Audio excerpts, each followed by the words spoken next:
Hey everybody, it's Jamie. Well, there are just a couple of days left in 2025. We've done about 250 episodes this year, if you can believe it, really geared at trying to understand this moment that we're in. Threats of economic invasion and trade wars, political crash outs and turnarounds, assassinations, a half-century world order upended. I mean, that is just a short list. So today we're going to do something a little bit different. We've invited a bunch of our favorite guests back onto the show, people that have helped us make sense of that grim list and much more. And we've asked them one simple question: what book helped you understand 2025? They were excited to talk, so much so that we're going to split this across 2 episodes, today and tomorrow. Stephen Marr is back. He's been essential to so much of our Canadian political coverage this year. So is author, journalist, and historian Rick Perlstein, who we had on to talk about the legacy of Ronald Reagan. But first, we are joined by Jason Stanley, the philosopher and scholar of fascism who left Yale and moved to Canada at the start of Trump's second administration.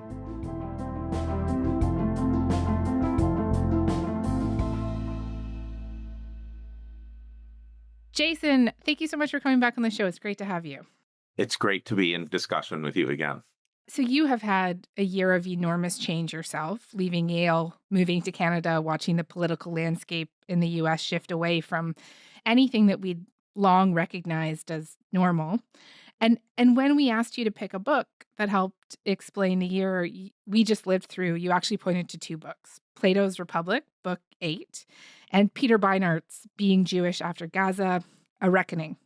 And I want to start with Plato because you are a philosopher, after all. And what was it about Book 8 specifically that made you think this was a text of particular relevance in 2025? So it's been a book of particular relevance, I think, for quite some time in the United States, because it's about how democracy leads to tyranny.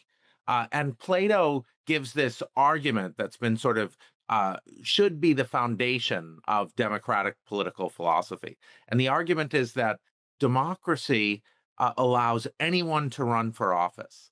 And so that means that some people who completely are unsuitable for office will run for office, and they will lie and they will lie in a particular way. They'll exploit free speech in a particular way. They'll create fear. They'll create fear of an external enemy and an internal enemy.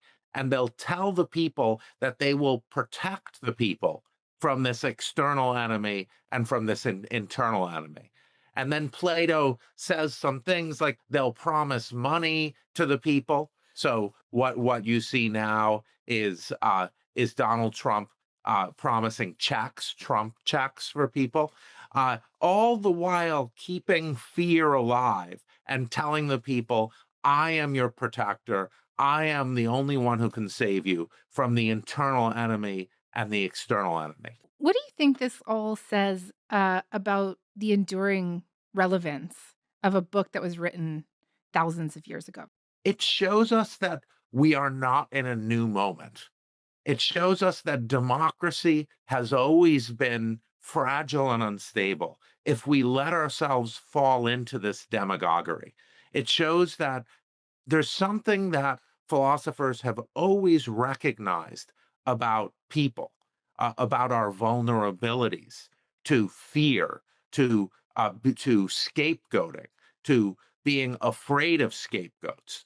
What we've learned from, I think, once from the last 200 years, once nationalism arose, is that xenophobia is one of the easiest kinds of scapegoating tactics to create fear of foreigners, and that itself is something that is discussed in the history of democratic political philosophy.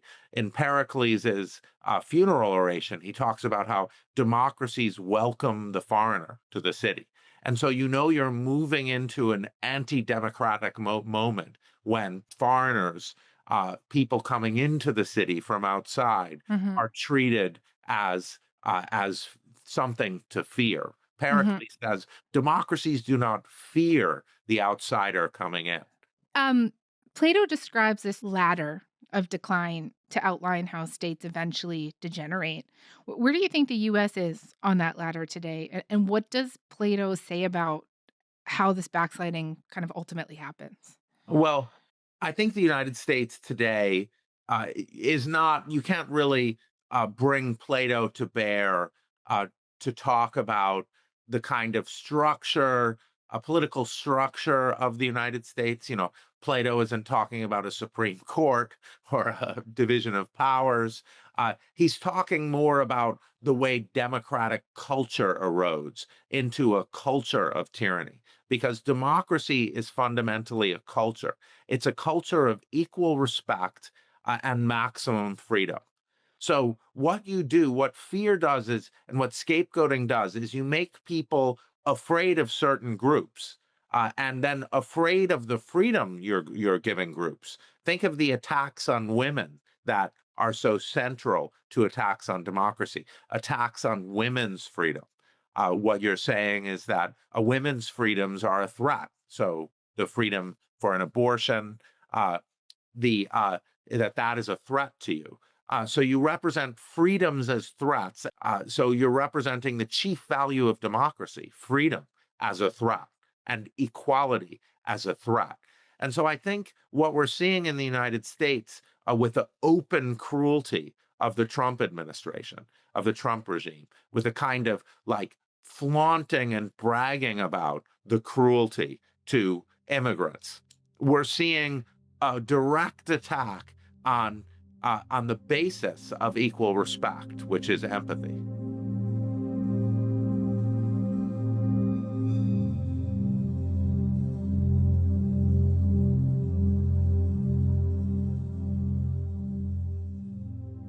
So the second book that you mentioned was Peter Beinart's Being Jewish After Gaza. And it's obviously very different in form, though you have certainly just convinced me to read Plato's Book 8. But this book that Beinart has written is grappling with questions that feel just as central to the year, questions around identity, belonging, and more. And just what made this book stand out to you as a way of understanding 2025? Well, right now we're seeing the weaponization of anti Semitism. And of course, anti Semitism is very real. Anti Semitism is ancient. Jews have faced terrible persecution throughout European history, and the 20th century was particularly bloody.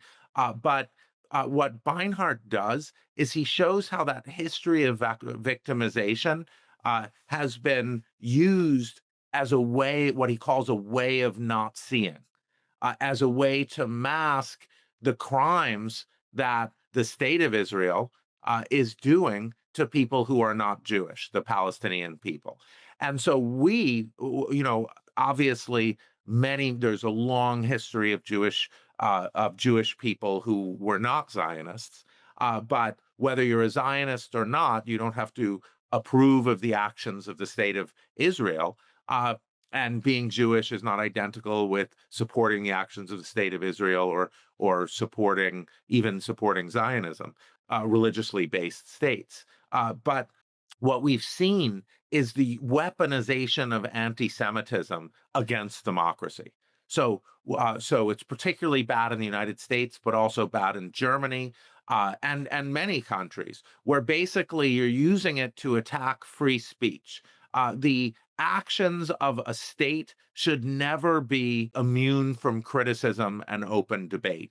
And when you attack criticism and open debate, when you're trying to mask a genocide, then what you're doing is you're attacking democracy itself. And we Jewish people have always lived off democracy. Liberalism and democracy is it's what made the Nazis target us, because they thought we were behind liberalism and democracy, and it's what gave us our freedoms in Europe. Before World War II is liberalism. We argued that states should not be based on religion and ethnicity, so we could get equal rights. So that anti-Semitism is being weaponized against the very thing that allows us to live in the countries that we live in outside of Israel, like the United States or Germany or Canada. This is disastrous, I think. And also, obviously, what's happening in Gaza is disastrous. And as a Jewish person, myself, as a child of Holocaust survivors, I want to be free to do what I can to stop this. In the book, Biner, he wrestles with like this idea of separating Jewish identity from the behavior of the state of Israel, and he also really wrestles with the personal cost of dissent. And I wonder if you don't mind me asking if these are things that you can relate to. Yes, I think both Peter and I, Judaism is being Jewish.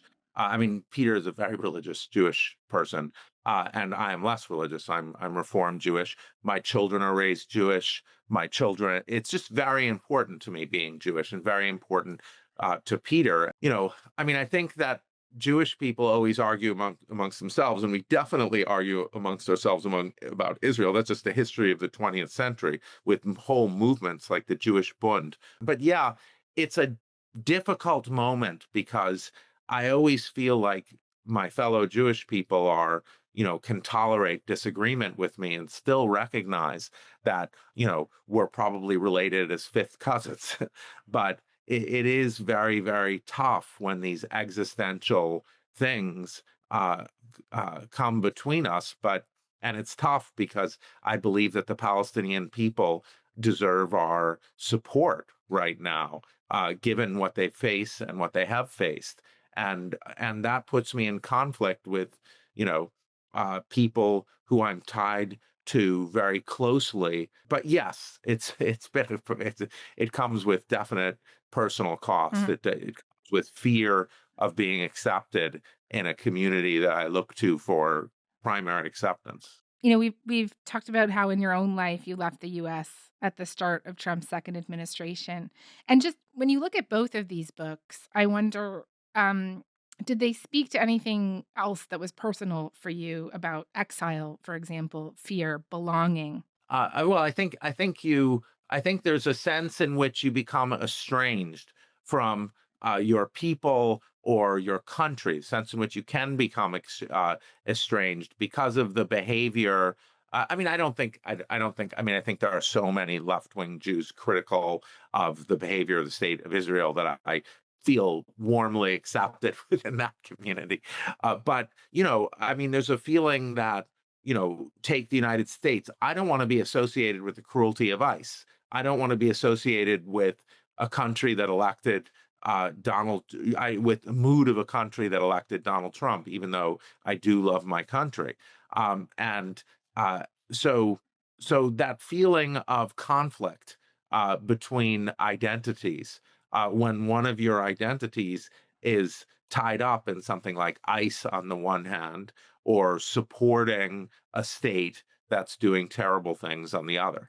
Jason, thank you so much for this. This was really wonderful. Just right before we go, do you mind if I just ask you how you're enjoying your time in Canada so far? Yeah, well, I I really didn't know anything about Canada when I came, and I had very idealistic hopes. And I still think of Canada as this great multiracial democracy, and I feel very safe here. But Canadians and seem to love Canada. They seem very rooted here. So breaking in and figuring it, it's a much different country than the United States. It's a much different country than I realized. And I'm really like looking forward to getting to know it better. Well, we're very happy to have you here and wishing you a wonderful 2026. I hope that we will be able to speak many more times. Thank you so much.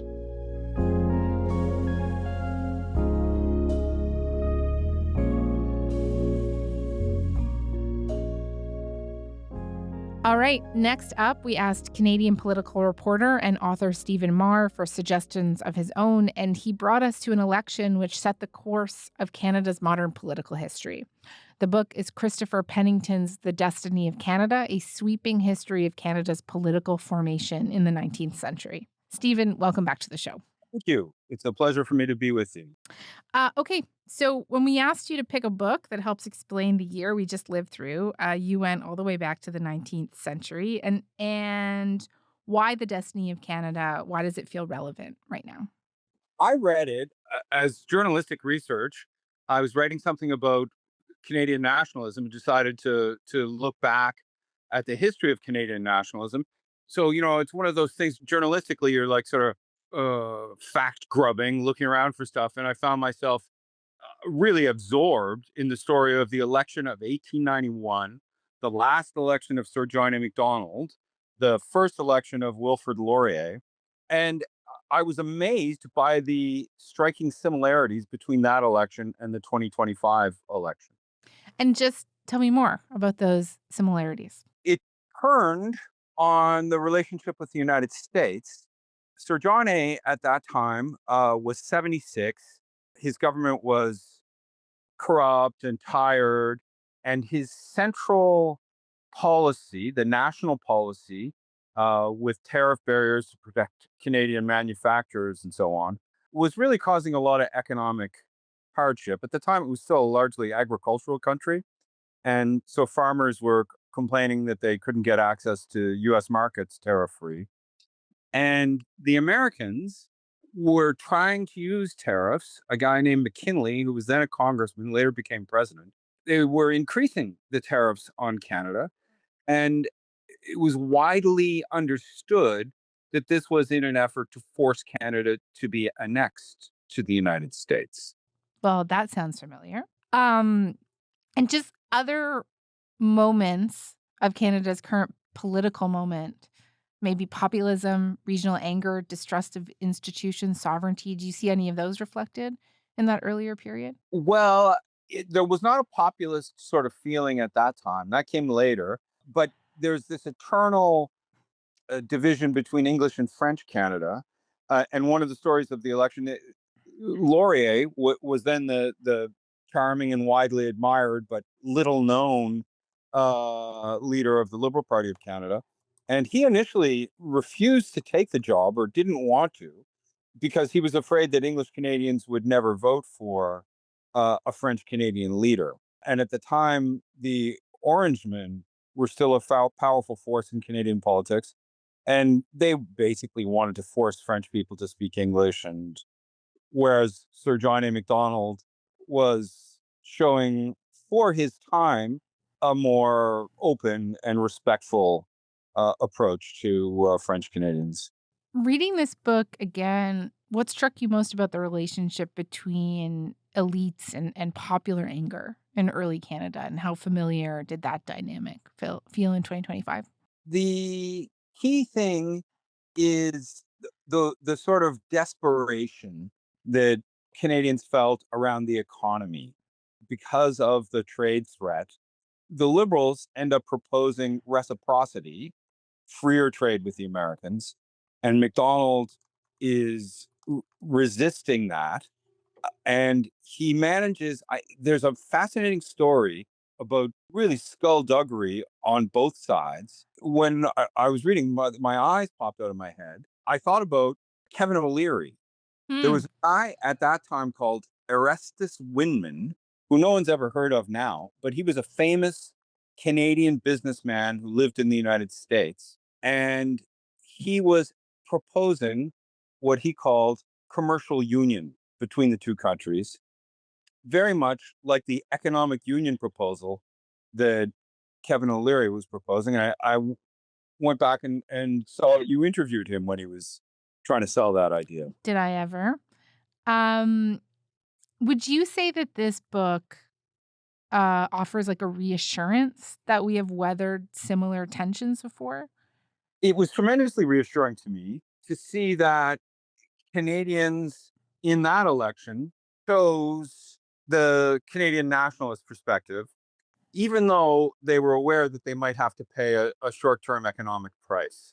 The central question was almost identical to the central question in our most recent election. Yeah. Um, and this is really, you're making me want to read this book now. Uh, any other parallels that we haven't talked about yet today? The central turning point, the plot twist in this election, had to do with Sir John A. accusing the Liberals of what he called veiled treason.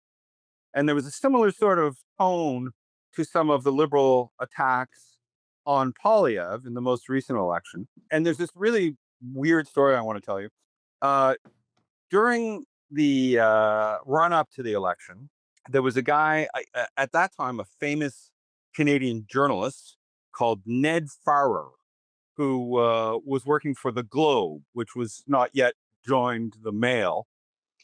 And Ned Farrer would write speeches, would write editorials, would write speeches for politicians. It was a different journalistic ethic in those days. And he went into a printing house in Toronto to have a pamphlet printed in which he laid out a plan for the Americans to force the annexation of Canada. And a patriotic young man who worked at that print house saw what he was doing and reported him to the authorities. And the police went down or convinced this guy to make a copy of the pamphlet, which they gave to Sir John A. Macdonald. And it was then that Macdonald, having this kind of proof of liberal treason, because this journalist was associated with the Liberal Party, he decided to call the election, knowing all along that he had this explosive information that he could unveil in the middle of it, and thus, turning the election, which worked. So it was like quite a strange and clever thing that Macdonald did.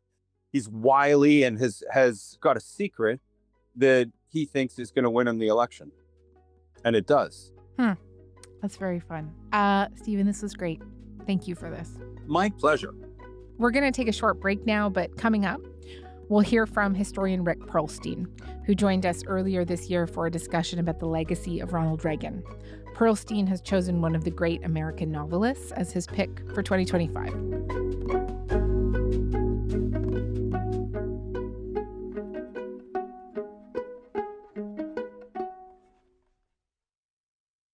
Okay, so we're joined now by historian and author of Nixonland and Reaganland, Rick Perlstein, who said that when thinking about books that helped him understand the year that was, he found himself turning to the work of novelist Herman Melville as a blueprint for understanding the contemporary United States.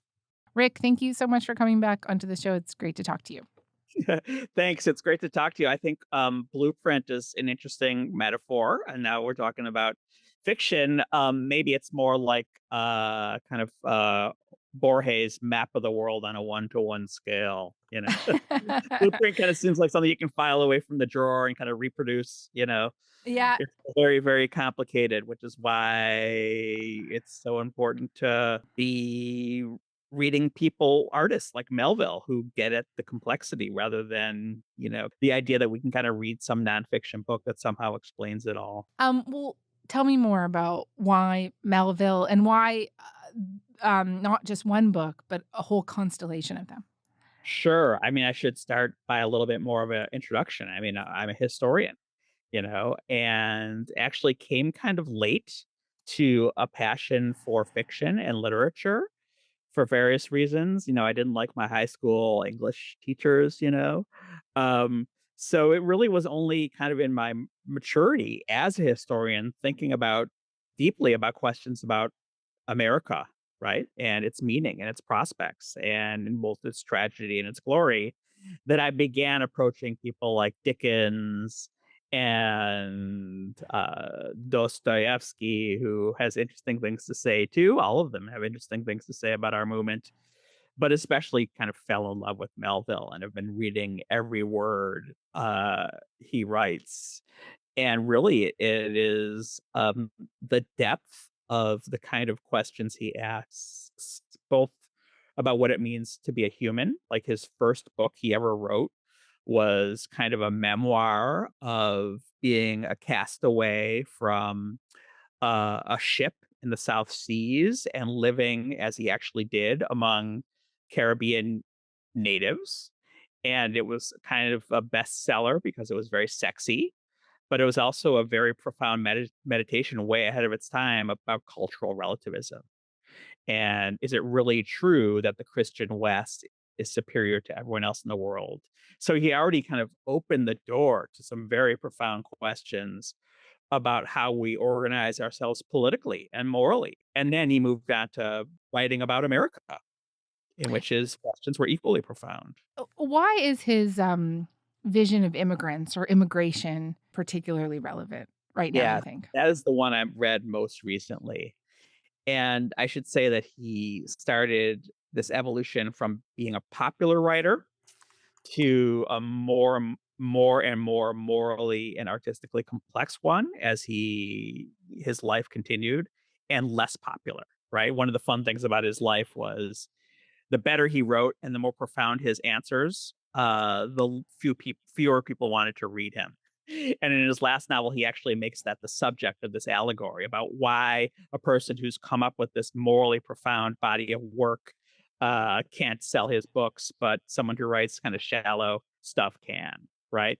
But his first kind of serious novel in which he dealt with serious moral themes was about, it was called Redburn, and it was about a guy much like himself who, a lot of his stuff was semi-autobiographical, who came from a wealthy family that was down on its luck, and he shipped off to sea.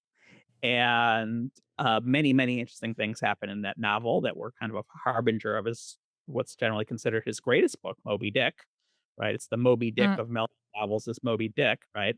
But in Redburn, on the way back from Liverpool, the ship in which the narrator is a crew member has 200 Irish migrants, really refugees, in the hold who are starving to death from the Irish potato famine. And there's this absolutely gorgeous panegyric in the middle of it about why America is a great nation. And it's because, I'm just going to ask you for a cut here. Maybe I can read it. I would love that. Okay. So this is, he is on the crew of a ship that has several hundred Irish migrants in the hold who are starving from the potato famine. And because they've kind of been scammed by the ship owner, they don't have enough clothes and they don't have enough food. And there's a terrible epidemic. So they really are truly the tired refuse of the world, yearning to breathe free, exactly as was placed on the pedestal of the Statue of Liberty in that famous poem, Emma Lazarus. He says, let us waive that agitated national topic, right? So he's already saying, there's a debate over this. It's the same debate we're having now. Let us waive that agitated national topic as to whether such multitudes of foreign poor should be landed on our American shores. Let us waive it with the one only thought that if they can get here, they have God's right to come, though they bring all Ireland and her miseries with them. For the whole world is the patrimony of the whole world. There is no telling who does not own a stone in the Great Wall of China. But we waive all this, and he means waive by wave away. And will only consider how best the emigrants can come hither, since come they do, and come they must and will.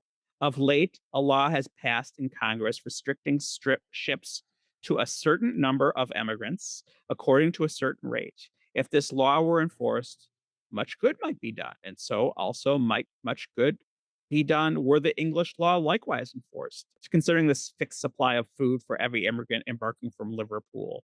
But it is hardly to believe that either of these laws is observed. But in all respects, no legislation, even nominally, reaches the hard lot of the emigrant. What ordinance makes it obligatory upon the captain of a ship?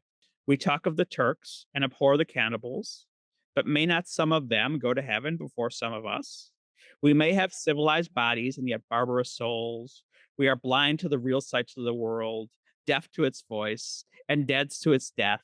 And not till we know that one grief outweighs 10,000 joys will we become what Christianity is striving to make us. Well, just tell me a little bit more about what you read there. It's pretty profound. It shows how deeply human that exactly what Donald Trump and Stephen Miller are doing is done, which is basically to say we can't have people come from other countries because they're going to be poor, wretched people from poor, wretched places. Quite frankly, the places that Donald Trump calls shithole countries, right? That Stephen Miller, with impassioned, obsession, talks about Somali as a terrible place, and that we don't import individuals, we import civilizations, right? And that these places from which we're importing these people, we're importing dirt, right? We're importing the ruin of America, right? Uh, and Melville says a couple things here that are really important. He says if these people manage to get here, and he's talking in the context in the novel of people who are suffering the worst possible disease and seeing their loved ones die in front of them, literally surrounded by their own filth and thrown overboard, right? If they have the courage and the valor to get to this country, they're not the worst people, as Donald Trump claims, as Steve Mhm. Miller. They're literally the best people, Mm. right? Mhm. And then he has that wonderful riff at the end about how, we talk about these terrible civilizations, these cannibals, these non-Christian places, but maybe actually among them are people who are far more profoundly moral than us, Yeah. right? He's talking about very old-fashioned, very basic ideals about human equality, but he's also talking about the temptation to see anyone who's different from you as worse than you.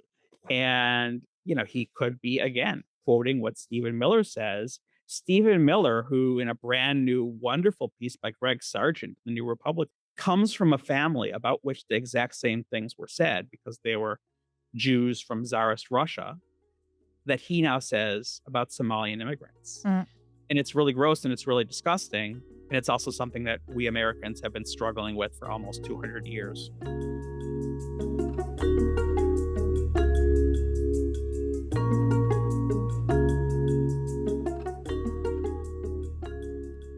A lot of people will know Herman Melville from his most famous book, Moby Right. Dick. And so what That do you... relates too. Yeah, and just talk to me a bit more about that, about Moby Dick and how it relates to this moment as well. So, very simply, Moby Dick is about the most profound question every person of liberal and humanitarian temperament asks every day about Donald J. Trump.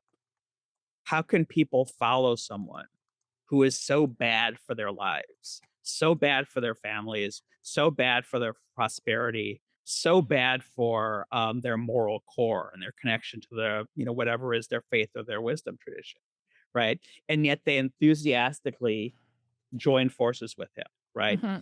And that is the most deep theme in Moby Dick, which is like, why do all of these not why is there this crazy, obsessed authoritarian dictator who wants to kill everyone named Ahab, right? Just in order to redeem his wounded narcissism, right? Just like, a dictator like Adolf Hitler or Donald Trump is trying to redeem their wounded narcissism by leading people into destruction. Why do people follow Ahab? Why do people enthusiastically not mutiny and get just as excited about killing this white whale, which is, literally an impossibility, as he does? Mm-hmm. And it's about this very profound, strange death drive that human beings have to follow charismatic, totalitarian, evil people. Mm-hmm. And, there's a wonderful writer named Rebecca Solnit. She said, Donald Trump only has one power, and that's the power to make commands. But we also have only one power, which is to refuse those commands. And if we refuse those commands, Donald Trump or Adolf Hitler or Pol Pot or anyone doesn't have any power. So why do we follow the commands? The fact is a lot of people do, right? And that's what he is examining in this very strange and wonderful book that sold 500 copies while he was alive. Wow, I didn't know that it only sold 500 copies while he was Yeah, alive. I told Wow. my editor and my publisher, I want to write a book like Moby Dick. I think got fainted. Well, your books have sold a lot more than 500 copies. I got one more to go though. So the last book that that Herman Melville wrote is his strangest, and I won't even kind of get into it. But it wasn't even accepted by the publisher. Just for people listening, if they could only read one Melville text this year, Which one should it be? One we've already talked about or another one altogether? I mean, there are about like 5 or 6 ones that are completely related to their deepest, darkest fascinations and fears. I mean, he knew us in a way no one knew us, right? But I think the one I'm going to recommend is a short one, right? Because it's easier to write short stuff than long stuff. And it's called The Lightning Rod Man. And it's any book of Melville short stories will have it. It's not famous. It's about a guy who's living kind of happily in the middle of the woods in a cabin and a traveling salesman. He's really good at talking about American con men, right? He wrote a book called The Confidence Man, which is also pretty amazing, but also very difficult. And how the confidence man, the person who fools people for their own advantage, is the most recognizable American type. Right. So think Donald Trump. But in The Lightning Rod Man, a traveling salesman comes to his door and says, you need a lightning rod because your house is about to burn down. And basically the story, spoiler alert, is him explaining all the different ways his house can burn down. But it turns out that all the different ways, if you really think about it, kind of contradict each other. They're fantastical. They're totally paranoid. But what we see is the template for Fox News and all right-wing media, in which they create these fantasies that the world is about to blow up in order to get people to watch Fox News, right? Because it promises them the redemption. So again, it's another one of those surrenders we make of our freedom for comfort, without which dictators wouldn't be able to thrive. But it's very funny and it's short. And you're like, wow, this is so basic, and yet this guy got it in 1850. Why can't we? Huh. Rick, this is great. Thank you. Thanks. Pleasure.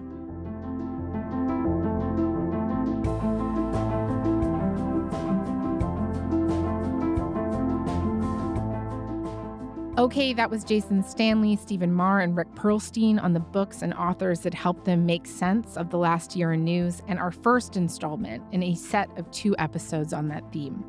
Tomorrow, we'll be getting reading recommendations from the likes of lawyer and author Brian Stevenson, Canadian journalist and author Paul Wells, and Canadian broadcaster and record-setting Jeopardy winner Mattea Roach. Their books will take us inside the New York Times to the front lines of the war in Ukraine and Mother Emanuel AME Church in Charleston, South Carolina, an institution central to American history. Talk to you tomorrow.